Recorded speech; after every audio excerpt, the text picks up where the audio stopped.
하나님 말씀 봉독하겠습니다. 출애굽기 14장입니다. 출애굽기 14장 13절에서 18절 말씀 봉독해 올리겠습니다.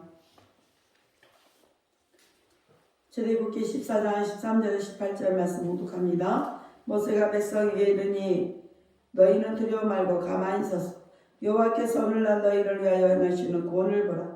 너희가 오늘 본 애국 사람을 또 다시는 영원히 보지 못하리라. 여호와께서 너희를 위하여 싸우시리니 너희는 가만히 있을지니라. 여호와께서 모세에게 이르시되 너는 어찌하여 내게 부르짖는노. 이스라엘 자손을 명하여 앞으로 나가게 하고 지팡이를 들고 손을 바다 위로 내밀어 그것으로 갈라지게 하라. 이스라엘 자손이 바다 가운데 육지로 행하리라. 내가 애국 사람들의 마음을 강팍케 할 것인즉 그들이 그 뒤를 따라 들어갈 것이라. 내가 바로와 그 모든 군대와 그 병거와 마병을 인하여 영광을 얻으리니 내가 바로와 그 병거와 마병을 인하여 영광을 얻을 때에야 애국 사람들이 나를 여호와인 줄 알리라 하시더니. 아멘. 기도합니다. 할렐루야. 아버지 하나님 감사합니다. 오늘도 함께 하시니 감사합니다. 종교교회 주일에 맞이하여서 하나님 앞에 우리가 찬양하며 기도하며 예배하며 나아갑니다. 오늘 이 예배가 하나님이 기뻐 받으시는 예배 되게 하여 주옵소서. 하나님이 함께 하시는 예배 되게 하여 주옵소서. 오늘 종이 출애굽기 14장 13절로 18절 말씀을 가지고 대신 싸우시는 하나님이라는 내용으로 거룩하신 하나님의 말씀을 선포하려고 합니다. 종이 비록 부족하고 연약하고 입술이 우둔할지라도 오늘 종의 입술을 들어 사용하여 주옵시고 종의 입술에 선포되는 모든 말씀이 저들에게는 하나님의 말씀으로 들려지게 하옵소서. 사람의 말, 종의 말로 받지 않게 하여 주옵소서. 예수 그리스도의 이름으로 감사하며 기도하옵나이다. 아멘. 오직 예수님밖에 없습니다. 우리를 구원하실 분도 예수님 한 분밖에 없습니다. 주 예수의 평강이 여러분에게 임할지어다. 아멘. 베드로의 신앙을 고백합니다. 예수님 당신은 그리스도시요 살아계신 하나님의 아들이십니다.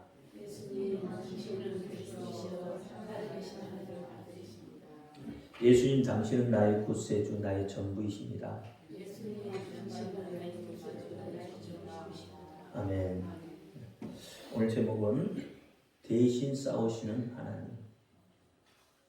대신 싸우시는 하나님. 오늘은 종교 계획주일입니다. 종교 계획주일.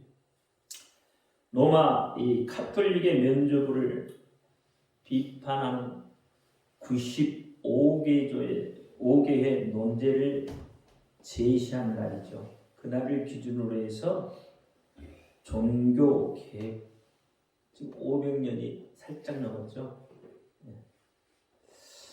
카톨릭은 이 죄의 문제를 해결하기 위해서 인간의 공로를 강조합니다. 당시 그들은 면죄부를 구입하면 그 공로에 힘입어서 구원을 얻을 수 있다고 가르쳤어요. 내가 헌금을 많이 하면 지옥에서 천국으로 올라간다. 땡그랑 소리와 함께 그런 구호를 외쳤던 때가 있었습니다. 당시 사제였던 이 루터는 그것이 잘못되었음을 알고 그것이 아니라고 단호히 외쳤어요. 하나님께서 베푸시는 은혜를 믿음으로 받아들여 의롭다함을 얻는 것이다 라고 말합니다. 여기에는 성경의 가르침대로 돌아가려는 의도가 들어있었어요. 이것이 바로 종교 계획의 정신입니다. 그래서 오직 성경, 오직 믿음, 오직 은혜라는 기치 아래 종교 계획이 일어났어요. 오직 믿음을 강조하는 이 신앙으로 우리가 말하는 개신교죠. 사실은 기독교입니다. 그래서 500년이 넘는 그런 세월을 견디어 왔습니다. 문제는 오랜 세월 탓인지 오직 믿음이 우리 마음에만 머무르는 어떠한 신년처럼 그렇게 돼버렸다는 거죠. 그래서 우리 생활과는 관계가 없이 마치 종교처럼 여겨지는 경향이 있습니다.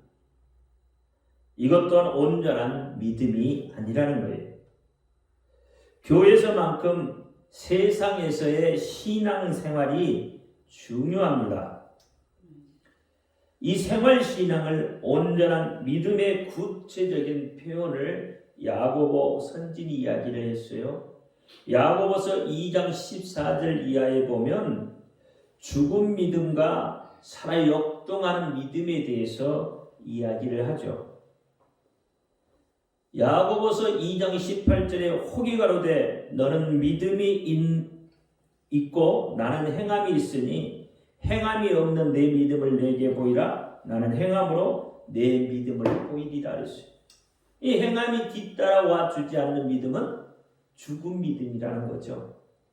그러면서 22절에 내가 보거니와 믿음이 그 행함과 함께 일하고 행함으로 믿음이 온전케 되었다 그랬어요. 믿음을 온전케 하는 것이 행함이라는 거예요. 행위가 아니에요. 행함이에요. 행위 구원이 아니라 행함이라는 거예요. 가톨릭은 행위 구원을 이야기해요. 그러나 우리는 그 믿음을 온전히 하기 위해서 행위를 하는 거예요. 히브리서 9장 10절에 보니까 이런 것은 먹고 마시는 것과 여러 가지 심는 것과 함께 육체의 예법만 되어 계획할 때까지 맡겨둔 것이다 그랬어요.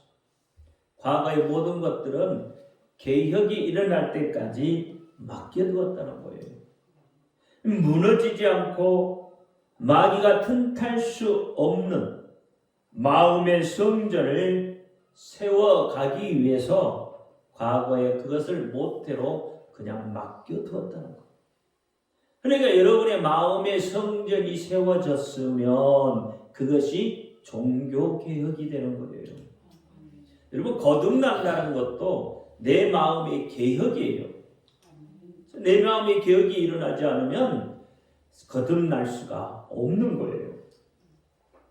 그래서 내 안에 무너진 것부터 바로 세워나가야 한다 이 말입니다. 예수님은 열매 맺는 믿음을 강조했어요. 그러므로 우리 생활 속에서 온전한 믿음을 세워가는 것이야말로 진정한 종교 계획이 이루어지는 것입니다. 그런 의미에서 오늘 본문은 오직 믿음으로 하나님만 의지하며 홍해를 건넌 사건을 다루고 있습니다. 사람과 세상 환경을 보지 아니하고 오직 한 분 하나님만 바라보면서 위기를 극복한 사람들의 이야기가 오늘 본문의 말입니다. 오늘 우리 삶 속에 불어오는 각종 위험으로부터 벗어날 수 있는 방법이 무엇인지 오늘 본문을 통해서 깨닫기를 바랍니다. 오늘 본문 13절은 이렇게 시작해요. 두려워 말고 이렇게 했어요. 그리고 너를 위하여 행하시는 구원을 보라 그렇게 이야기합니다. 이 말씀을 우리가 자세히 보면은 하나님에 대한 온전한 사랑과 믿음을 회복하라는 것이에요. 하나님에 대한 신뢰를 회복하는 거예요. 지금과 같은 어려운 상황에서 목숨이 경각에 달려있는 그런 상황에서 하나님을 신뢰하지 못했을 때 나타나는 첫 번째 반응이 뭐냐면 바로 두려워한다는 겁니다. 두려워하는 것. 두려워한다는 것은 하나님을 의지하지 못한다는 이야기예요. 그렇죠? 그러니까 두려운 거죠. 여러분이 믿는 하나님은 어떤 하나님이세요? 존귀하신 하나님, 전능하신 하나님, 못할 것이 없는 하나님, 무소부재하신 하나님, 어디에나 계시는 하나님. 그렇죠? 모든 것을 다 알고 계시는 하나님이세요. 근데 그분이 못할 것이 없잖아요. 근데 그분을 믿지 못하니까 뭐가 들어온다고요? 두려움이 들어. 요한일서에는 뭐예요? 두려움에는 온전함이 없다고 했어요. 그러니까 두려워하는 것이 바로 문제라는 거예요. 여러분 삶에 어려움이 닥치면 무엇부터 하죠? 두려워부터 무서워하는 거예요. 그것이 내 마음의 성전이 아직 쌓아지지 않았다는 증거예요. 아직 내 속에서 종교개혁이 일어나지 않았다는 거예요. 저는 이 종교개혁이라는 말을 좀 뺐으면 좋겠어. 거듭났다는 거예요. 거듭났다. 우리는 종교가 아니고 생명으로 다시 거듭나는 거거든요. 개혁이 되어지는 거예요. 그래서 오늘 본문의 시작이 뭐라고요? 두려워 말라는 거예요. 두려워 말라. 하나님의 크신 능력과 하나님에 대한 소망으로 두려움을 이겨내라고 그렇게 시작을 해요. 그래서 그 첫 번째는 너희가 두려움을 이기면 어떻게 하신다고 하나님이 대신 싸워주신다고 말씀을 하고 있어요. 그러니까 하나님께서 대신 싸워주신다는 그런 믿음을 가지라는 거죠. 14절 처음에 여호와께서 너희를 위하여 싸우시리니 너희는 가만히 있을지니라. 너희 할 거 아무것도 없다. 내가 대신하겠다는 거예요. 대신하겠다. 그러니까 두려워하지 말라는 거죠. 여러분 뒤에 빽이 있으면 두려워하지 않잖아요. 어린아이가 지보다 큰 애를 왜 건드려요? 뒤에 빽이 있으니까 건드는 거예요. 부모라는 빽, 엄마, 아빠라는 빽이 있으니까, 형이라는 빽이 있으니까 건드는 거예요. 왜? 내가 건드려도 그들이 나를 지켜줄 거라는 거예요. 이 전능하신 하나님이 여러분의 빽이에요.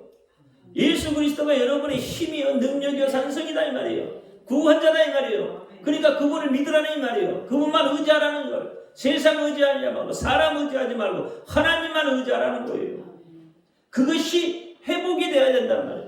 그렇게 신뢰해야 된단 말이에요. 그럴 때 하나님이 대신 싸워주신다는 거예요. 하나님께서 절박한 상황에 구체적으로 개입하셔서 모든 대적을 물리치시고 우리를 완전하게 해주실 것이라는 거예요. 그래서 에레미야 23장 20절에 보면 나 여호와가 이르니 내 마음에 뜻하는 바를 행하여 이르기까지는 쉬지 아니하니니. 그랬어요.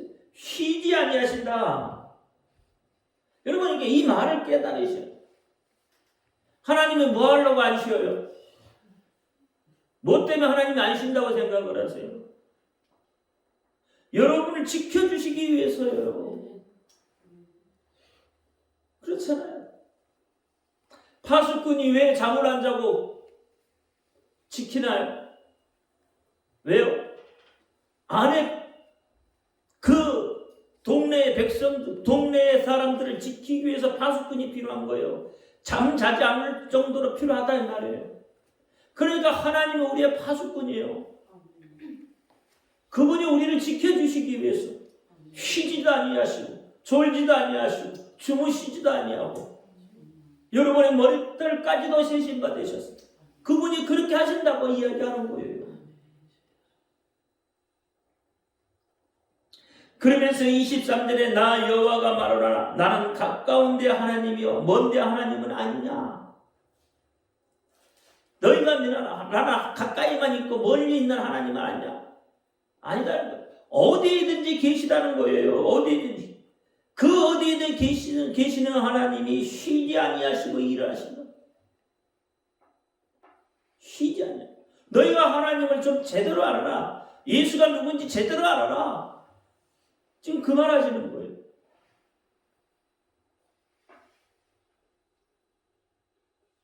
하나님은 그저 멀리 계시며 침묵하시는 존재가 아닙니다.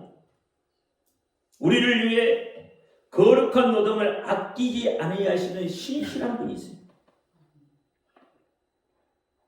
그대로 휴식을 취한 채 조용하고 더 이상 불평하지 말라는 거예요. 그러니까 너희는 가만히 있으라는 거예요. 그냥 그 자리에서 오히려 평안히 휴식을 취하고 있으라. 내가 대신할 테니까. 미안하고 죄송한 이야기지만, 믿음이 없는 이야기였지만, 우리가 교회의 재정이 어려워질 때마다 저도 세상 방법을, 또 인간적인 방법을 동원해서 어떻게 이것을 이겨볼까 하는 고민과 번뇌가 사실 많이 있었어요. 이제 그럴 때마다 사실은 뭐가 있냐, 불평이 일어나기 시작해요. 왜 그럴까 하는 불평이 생기잖아요, 자꾸. 그러다가 오늘 말씀을 보면서 깨닫게 된 거죠. 여호와께서 너희를 위하여 싸우시더니 너희는 가만히 있을지라. 불평이 나오려고 할 때마다 입을 다물고 조심했습니다. 그러면서 조용히 하나님이 하시는 일을 기대하며 기다렸죠. 그랬더니 얼마 되지 않아서 그 문제로부터 벗어나게 해주시는 하나님. 우리 교회 하나님이 지키셔요. 하나님이 일하셔요. 그러니까 하나님이 일하심을 봤다 이 말이에요. 우리 교회의 표어가 뭐죠? 하나님이 일하시는 교회예요. 오늘 이 본문의 홍해를 통해서 대신 싸워주시는 하나님을 여러분 만나시기를 바랍니다. 이스라엘 백성이 택하여 갔던 그 길이 사람이 볼 때는 죽음의 길이었지만 아니요, 도리어 그 길이 생명의 길이 되었다는 것이죠. 히브리서 10장 2절에 모세가 속하여 다 구름과 바다에서 세례를 받고 했어요. 여러분, 세례라는 것은 물속에 들어가는 거죠. 다시 말하면 물속에 집어넣었다는 것은 장사했다는 거예요. 장사를 지냈다는 거예요. 죽었다는 거예요. 그리고 다시 나오는 것은 예수의 새 생명으로 다시 태어났다는 것을 의미합니다. 즉 물속에 들어감을 통해서 예수님이 죽고 죄를 씻고 물에서 나옴으로써 예수와 함께 부활, 또 예수와 함께 연합하는 것을 상징하는 예식이지만 이것이 우리 마음속에 개혁이다 이 말이에요. 내 마음속에 개혁이에요. 세례는 새로운 것이에요. 개혁되어야 되는 거예요. 그러므로 홍해는 죽음의 길이 아니라 생명의 길인 거예요. 따라서 성도들이 의를 위해 택한 예수 그리스도를 믿는 이 믿음의 길이 죽음의 길이 아니라 생명의 길인 것을 믿으시기 바랍니다. 홍해는 이스라엘 백성들을 인도하시는 하나님, 자칫 우리가 이 말씀을 오해를 하면 잘못된 견해로 바라보면 성도를 사지로, 다시 말하면 하나님의 백성을 사지로 몰아가는 그런 하나님으로 비출 수도 있어요. 믿는 자들은 이해를 하지만 믿지 않는 자들은 그 다음의 이야기를 모르기 때문에 뭐 하나님이 이스라엘 백성들을 그렇게 사지로 몰아가느냐, 그렇게 오해할 수도 있다 이 말이에요. 그러나 여러분, 결과적으로 보면은 홍해로 인도받은 이스라엘 백성들은 여러분 어떻습니까? 죽었습니까? 하나도 죽지 않았어요. 그들은 사망의 바다로부터 오히려 생명을 얻게 되었다 이 말이에요. 하나님은 성도를, 백성을, 자녀를 사지로 몰아넣는 분이 아니세요. 하나님 그런 분이세요. 하나님은 여러분이 기뻐하고 여러분이 행복하는 것을 바라보고 웃으시는 하나님이세요. 좋아서, 행복해서 하나님도 같이 웃으시는 분이다. 오늘 본문의 말씀을 자세히 보면 이스라엘 백성들은 사실 진퇴양난에 빠져 있습니다. 앞에는 넘실거리는 거대한 파도가 넘실대고 있었어요. 그렇죠? 홍해 바다가 넘실대고 있고 뒤에는 특별한 군대, 이스라엘 백성들을 잡으려고 요란한 소리를 내며 달려오고 있었어요. 말바구 소리가 여러분 따가닥 따가닥 오는 것이 아니에요. 그 소리가 합쳐지면 우리와 같은 소리가 나는 거예요. 근데 그냥 오는 게 아니야. 뒤에 뭐예요? 전차를 달고 와요. 전차를 달고 정차 소리, 바퀴 소리, 이 말발굽 소리 듣기만 해도 여러분 오금이 저릴 정도라 이 말이에요. 한두 개가 오는 게 아니라 600승이라는 거예요. 600승. 전차 한 대가 말 2필에서 4필, 6필까지 겨뤄요. 그러면 그게 600이니까 얼마나 많은 말이 몰고 왔겠어요. 엄청나죠. 막 굉음을 내면서 막 달려올 거예요. 굉음을 내면서. 그러니 여러분 백성들이 두려워 떨 수밖에 없잖아요. 앞에는 뭐가 있다고요? 넘실대로 이 홍해 바다가 있고 뒤에는 굉음을 내면서 막 달려온단 말이에요. 그러니 여기저기에서 원망의 소리, 불평의 소리, 다시 종살이로 돌아가자고 두려움에 떨고 있는 이들에게 하나님은 모세를 통해 이렇게 말합니다. 내가 너희를 위하여 대신 싸우리니 너희는 가만히 있어. 얼마나 힘있고 능력있고 위로의 능력 있는 유대의 말씀이냐 이 말이에요. 이 말씀은 비단 이스라엘 백성에게만 하는 말이 아니라는 거예요. 오늘을 살아가는 우리 성도들에게 향하신 하나님의 말씀인 거예요. 로마서 12장 19절에 내 사랑하는 자녀들아 너희가 친히 원수를 갚지 말라. 진노하심에 맡기라. 기록되었으되 원수 갚는 것이 내게 있으니 내가 갚으리라고 주께서 말씀하셨다 이 말입니다. 그러니 여러분이 갚으려고 이리 뛰고 저리 뛰고 방방 뛰고 다니지 말아요. 누가 하신다고요? 하나님이 하신다는 거예요. 이스라엘 백성도 어떻게 결과적으로 홍해를 택한 이스라엘 백성에게 홍해는 죽음의 멸망의 바다가 아니라 생명과 구원의 바다가 되었다 이 말이에요. 누가 하셨기 때문에? 하나님이 하셨기 때문에. 홍해를 통해 이스라엘 백성들은 여호와의 구원을 체험했습니다. 그 대적자들은 완전히 죽음을 당하고 말았어요. 그래서 2번 다시 그들을 볼 일이 없어요. 하나님이 약속의 말씀이었죠. 이처럼 죽고자 하는데 바로 성도의 길이 있는 거예요. 이곳에 생명이 있습니다. 이스라엘에게는 무장한 애국 군인과 싸울 힘도 무기도 없었습니다. 그리고 홍해를 건너 도망할 방법은 전무합니다. 여러분 200만 300만이나 되는 그 숫자가 홍해 바다를 어떻게 건너요? 그게 배가 있었나요? 뭐가 있었나요? 인간의 힘으로 대책이 없는 그런 한계선에서 한 가지 방법을 택한 백성을 버리지 아니하시는 하나님은 살아계시고 이스라엘 구원하실 것을 믿는 일입니다. 이스라엘 백성들이 택할 단 한 가지 길, 하나님이 어떻게 구원하실 것이라는 믿는 일밖에 없어요. 여러분의 삶의 문제에서도 그렇잖아요. 여러분이 해결할 수 없는 그 문제를 어떻게 해결해요? 믿는 방법 하나밖에 없어요. 하나님이 하실 것이라는 건 믿는 방법 하나밖에 없어요.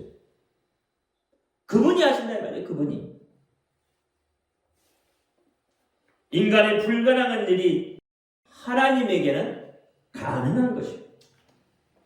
그러므로 사건의 외부적인 현상에만 매달려 떠들고 원망하고 불평하기보다는 하나님의 섭리를 믿고 의지하는 그런 성도가 될 때 하나님이 대신해서 싸워 주신다는 것을 깨닫기를 바랍니다. 오늘 본문의 모세가 그리스도의 모형이라면 모세가 든 지팡이는 그의 능력과 권세의 상징이 되죠. 반면 홍해는 사단의 영역, 곧 죽음의 모형이라고 말할 수가 있습니다. 하나님께서 홍해를 가르시면 죽음의 권세를 이기시는 예수 그리스도의 승리의 표현이다 이 말이에요. 즉 사단의 권세의 능력을 완전히 파괴시켰다는 큰 의미를 갖고 있습니다. 바로는 홍해 앞에선 이스라엘을 삼키려고 했잖아요. 마귀는 이스라엘 백성들을 다시 죄의 종으로 삼으려고 했어요. 한린대위 마찬가지잖아요. 마귀는 어떻게 해요? 그들을 삼키려고 했다 말이에요. 그러나 하나님의 은혜로 모세가 들고 있는 그 지팡이는 손을 앞으로 내밀었을 때 큰 기적, 큰 능력이 일어난 것입니다. 그렇게 흉흉하게 사납게 몰아치던 파도가 잠잠해지고 물이 갈라져 마른 땅이 되었다 이 말이에요. 본문 21절에 모세가 바다 위로 손을 내민데 여호와께서 큰 동풍으로 밤새도록 바닷물이 물러가게 하시니 물이 갈라져 바다가 마른 땅이 된지라 라고 했어요. 이스라엘을 가로막고 죽음을 요구하던 바다가 이제는 오히려 이스라엘 백성들에게 무력한 것이 되고 말았단 말이에요. 그렇게 두렵던 바다가 모세가 손을 내어 밀므로 길을 내어주고 이스라엘 백성들을 이끌어들였습니다. 이처럼 믿음의 한 사람이 손을 내밀 때 위기가 변하여 기회가 되는 것입니다. 모세가 손을 내밀었다는 표현은 하나님 앞에 기도했다는 표현이에요. 이처럼 기도는 만사를 변화시키는 힘이 있음을 기억하시길 바랍니다. 또한 그렇게 기세등등한 애굽은 그 자리에서 무덤이 되고 말았어요. 애굽 군대는 어떻게 바다에 그대로 수장되어 버렸다 이 말이에요. 다시는 물 밖으로 나오지 못했어요. 방금 전까지만 해도 그렇죠? 동료인 줄 알았는데 이전적으로 변화의 그들을 삼켜버렸다 이 말이에요. 온수 갚는 것이 내게 있으니 너는 잠잠하라.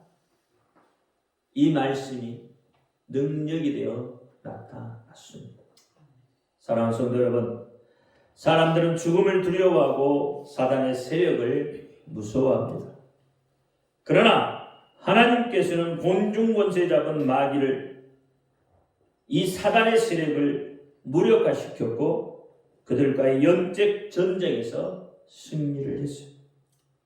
그래서 히브리서 2장 14절에 자녀들은 혈육에 속하였으며 그도 또한 한 모양으로 혈육에 함께 속하심을 사망으로 말미암아 사망의 세력을 잡은 자 곧 마귀를 없이 하시며 그랬어요. 예수 그리스도의 십자가에서 죽으심과 부활을 통하여서 마귀의 세력을 멸하셨다는 것을 믿으시기를 바랍니다. 따라서 예수 그리스도를 믿고 영접한 그리스도인들은 더 이상 죽음이나 마귀를 두려워하거나 무서워할 필요가 없어졌습니다. 죽음의 문제, 죄의 문제가 이미 예수 그리스도를 통해서 해결되었기 때문입니다. 우리는 마귀 사단을 두려워할 필요가 없는 것입니다. 따라서 우리는 마귀를 말하신 예수의 이름만으로도 능히 저들을 이길 수가 있는 것이에요.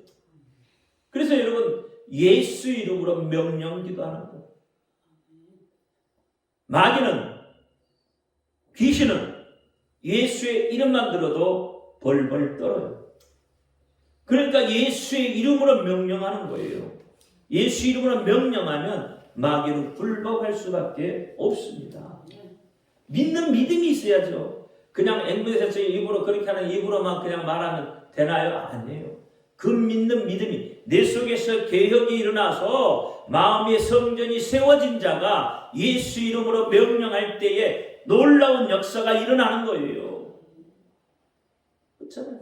옛날 습성, 과거 습성 그대로 가지고 있고 개혁도 일어나지 않냐고. 그렇죠. 마음의 성전도 없는 사람이 예수 이름으로 일하게 한다고 그게 능력이 나타나요? 안 나타나는 거예요. 왜? 예수 이름으로 명하는데 뭐하고 있어요? 두려워하고. 말은 하는데 두려워해요. 역사 그러니까 안 일어나는 거예요. 두려워하지 말아야 돼. 강하고 담대해야 돼.